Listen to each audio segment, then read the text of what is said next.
Qui de nous deux, mon cher Théo, bonjour pour la revue de presse. Bonjour à tous. À 9h07, en effet. Faut tenter parfois des petites transitions comme ça. Celle-ci, je ne m'y attendais pas. Oui, mais c'est pour ça, parce que sinon ce n'est plus une surprise. Vous comprenez? La revue de presse des régions, mon cher Théo, en Pillac. Et ce matin, en effet, la presse régionale, décidément, est inspirée. Oui, l'Ardennais se met aux couleurs de l'Octobre Rose, logo revisité, fond rose et petit ruban en guise d'apostrophe. Le titre, un mois de solidarité. On le rappelle, plus de 600 000 nouveaux cas de cancer du sein sont détectés chaque année. Message clair, le dépistage est vital. La République des Pyrénées se réjouit de l'arrivée d'une étape du Tour de France 2026 à Gavarnie. Le journal titre Tour de France 2026 de l'inédit à Gavarnie. Lors de la seule arrivée d'une course cycliste professionnelle à la station de ski de Gavarnie sur la route du Sud, c'était un certain Pierre Rolland qui s'était imposé en 2017. Le parcours du prochain Tour de France lui sera annoncé le 23 octobre, dans quelques semaines. L'Indépendant, lui, part à la chasse aux arnaques, aux photovoltaïques dans ses colonnes ce matin. Rencontre avec Bruno Casini, habitant de Bonpasse dans les Pyrénées-Orientales.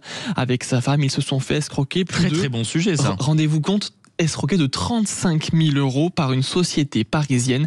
Après 2 ans de procédure, ils ont enfin obtenu gain de cause. Le 6e forum du Nouveau Monde s'ouvre à Montpellier. On en parlait tout à l'heure, Maxime. Midi Libre titre en une, ensemble agissons. Et cette photo très parlante, des enfants portant la planète au-dessus de leur tête. Objectif de ce forum, apporter des solutions autour de la transition écologique. Sud-Ouest, lui, parle de rugby ce matin. UBB, Bru espère une réaction et l'entraîneur a raison. En dents de scie depuis le début de saison avec 2 victoires et 2 défaites. Un succès ce soir face à Lyon permettrait aux Bordelais de monter dans le top 6. Le match sera évidemment à retrouver à 21h avec au commentaire toute l'équipe des sports de Sud Radio, la radio du rugby. Et enfin, on ne peut pas parler rugby sans parler foot, forcément. Évidemment. La Provence fait sa une ce matin sur le match ce soir entre Metz et l'Olympique de Marseille.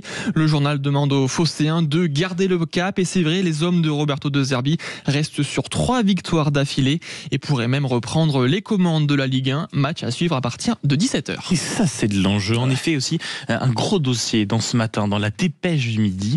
La nouvelle ligne à grande vitesse Toulouse-Bordeaux-Dax bénéficie d'un soutien écrasant de la population et c'est quand même assez rare pour le souligner. Et oui, dans un sondage Odoxa publié par le journal, 87% des habitants du Sud-Ouest disent oui à la ligne à grande vitesse et même 76% au niveau national. Des chiffres qui balaient l'idée d'un projet contesté. Pour les partisans, les bénéfices sont clairs, gain de temps, meilleure connexion avec l'Europe et surtout un levier économique attendu pour la région.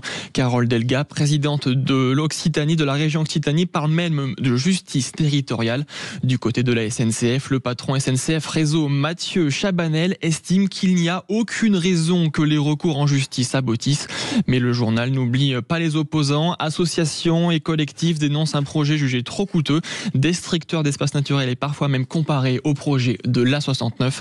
Pour la dépêche, la ligne à grande vitesse est une évidence, un investissement stratégique pour désenclaver le Sud-Ouest et l'ouvrir davantage vers l'Espagne et le Portugal. J'espère que ça ne t'a pas trop, on va dire, donné d'idées, notamment aux quelques zadistes qui ont l'habitude de ce genre de lieu. Merci beaucoup Théo Pillac pour cette revue de presse. On vous retrouve naturellement demain.